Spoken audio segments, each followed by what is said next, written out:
We look forward to the challenge of playing the Saints, and we know they're a good football team, well coached, and they've got a great tradition there. So our guys had their first step of getting ready to play them today. So we'll keep on with the week and the process. Time's yours. Let's go first to Adam Teicher. Go ahead, Adam. Hey, Andy.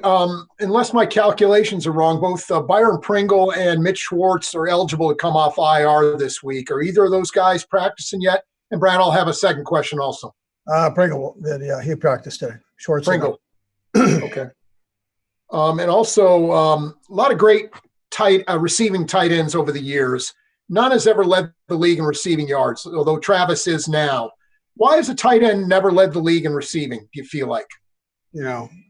I don't know that exactly. Normally they're doing the shorter intermediate routes as opposed to the longer routes, like receivers do. And, there've been a few that kind of fall into that category that can do both. And Trav's one of those guys.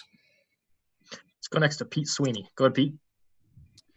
Hey, Coach, I know you're focused on the offensive side of the football this week, but I was curious for your thoughts, being really considered a quarterback guy in this league, about Taysom Hill and some of the things he can do on the other side there.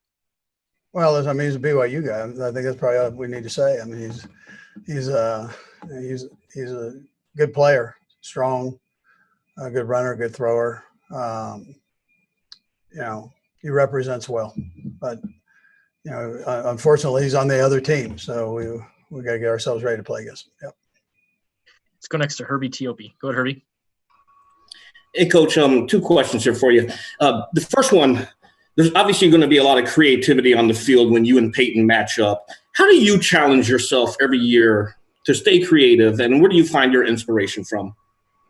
Well, I've got good coaches that love the challenge of finding new things and experiment with them. And I've got players that thrive on that stuff. I mean, they want you to find something that's out of the ordinary and make it the ordinary. So and practice it. So I appreciate all of that. But I mentioned Joe Blameyer in the past. I joke about the Joe files, but he's got a file of things that take you anywhere and everywhere that football's played.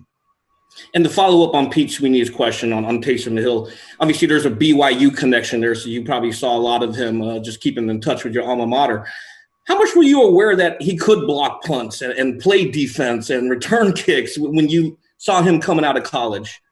Yeah, Chad Lewis, who played for me, is one of the assistant athletic directors up there, told me the kid's been banged up, but don't let that fool you, because he's like one of the best athletes ever come out of the school. So, and he can do anything and is willing to do anything. So I knew that when he was coming out. Yeah.